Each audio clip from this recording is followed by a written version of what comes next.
நம்ம பாண்டி இப்போ எடுத்த முடிவு சரிதான் அப்படின்னு நீங்கள் நினச்சிங்கன்னா இந்த வீடியோக்கு ஒரு லைக் போட்டு நம்ம சேனலையும் சப்ஸ்கிரைப் பண்ணிக்கோங்க. வாங்க வீடியோக்குள்ளே போயிடலாம். அப்படி என்ன ஒரு முடிவு எடுத்தாங்கன்னா, இந்த சமயத்தில் பொண்ணு கேட்க சொல்லி இப்போ அவங்க வீட்டிலேருந்து எல்லாருமே வந்து வர சொல்லியிருப்பாங்க. அதுக்காக இந்த வானதியோட வீட்டில் அப்பா அம்மா எல்லாருமே ரொம்ப ஆர்வத்தோடு வெயிட் பண்ணிட்டு இருக்காங்க. ஆனால் இந்த சமயத்தில் இப்படி ஒரு விஷயம் நடக்குன்னு சொல்லிட்டு கொஞ்சம் கூட யாருமே எதிர்பார்த்துருக்க மாட்டோம். ஏன்னா இந்த வீட்டில் இந்த ஐயனார் குடும்பத்தில் எல்லாரும் வந்து என்ன பண்ணியிருப்பாங்க, பக்காவாக ரெடி ஆகிட்டு உக்காந்துட்டு இருப்பாங்க. எதனால் அந்த இடத்துலையுமே வந்து பார்த்தீங்கன்னாக்கா நம்ம பாண்டியனை கூட்டிகிட்டு நம்ம என்ன பண்ணணும், வானதியை பொண்ணு கேட்கறதுக்காக கிளம்பணும் அப்படின்ற ஒரு காரணத்துக்காக. ஆனால் அந்த இடத்துல என்னாச்சுன்னு வந்து பார்த்தா நம்ம பாண்டி இப்போ வேற ஒரு இடத்துல போயிட்டு ரொம்ப கன்ஃபியூஷனில் மைண்டை வந்து பார்த்தீங்கன்னா குழப்பிட்டு உக்காந்துட்டு இருக்காங்க.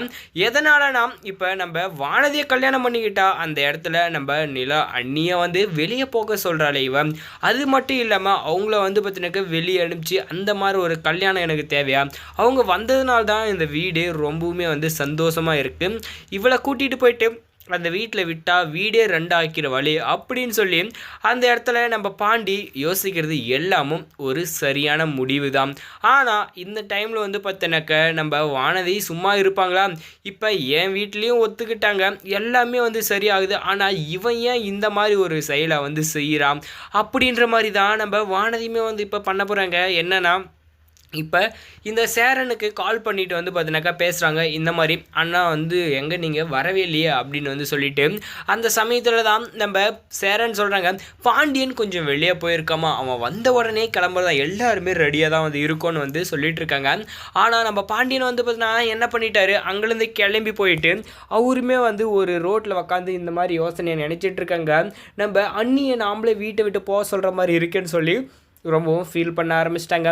என்ன தான் வந்து நம்ம பாண்டியன் இந்த அளவுக்கு வந்து போராடினாலுமே அந்த இடத்துல இந்த வானதி எப்படியாச்சும் வந்து பார்த்தோன்னாக்க இந்த நிலாவை வீட்டை விட்டு துரத்தணும் அப்படின்னு பல கனவுகளோடு தான் வந்து இருக்காங்க. ஏன்னா நாம் வந்து பார்த்தீங்கன்னா உண்மையாக வந்து கல்யாணம் பண்ணிக்க போகிறோம், இவன் வந்து சும்மா தானே இருக்கா, இவன் வந்து எங்கேயோ ஒன்று போயிட்டு போகிறா அப்படின்ற மாதிரி தான் அவங்களோட நோக்கமாகவும் வந்து பார்த்தீங்கன்னா இருந்துருச்சு. இதனால் இப்போ பாண்டி வராதனால அவன் எங்கே இருக்கான்னு தேடி கண்டுபிடிச்சி நம்ம வானதி என்ன பண்ணியிருக்காங்கனாக்கா, இப்போ நீ வந்து வந்து பார்த்தீங்கன்னா எங்கள் வீட்டில் பொண்ணு கேட்கலனா நான் இந்த விஷ மருந்தை குடித்து செத்துருவேன் அப்படின்னு வந்து சொல்லிட்டு அந்த இடத்துல பிளாக்மெயிலும் பண்ண ஆரம்பிச்சிட்டாங்க.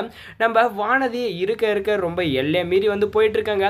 நம்ம வானதிக்கு சரியான தண்டனையை வந்து பார்த்தீங்கன்னாக்கா நம்ம பாண்டி கொடுக்கணும். ஏன்னா இது வந்து நானாக விருப்பப்பட்டதான் எல்லாமே செய்யணும், நீ என்னை வந்து பார்த்தீங்கன்னா கட்டாயத்தின் பேரில் வந்து கல்யாணம் பண்ணிக்க நினைக்காத வானதி அப்படின்னு சொல்லிட்டு அந்த இடத்துல நம்ம பாண்டியன் வந்து பார்த்தீங்கன்னா சொல்கிறாங்க. நம்ம பாண்டியன் நம்ம நிலாக்காக யோசிக்கிறது சரியா தப்பா, இந்த வானதி இந்த வீட்டுக்கு வந்தால் இந்த வீட்டை ரெண்டு ஆக்குவாளா மாட்டாளா அப்படின்ற உங்களோட கருத்தை கமெண்ட்ல தெரிவிச்சுட்டு வீடியோக்கு லைக் போட்டு நம்ம சேனலையும் சப்ஸ்கிரைப் பண்ணிக்கோங்க. தேங்க்ஸ் ஃபார் வாட்சிங்.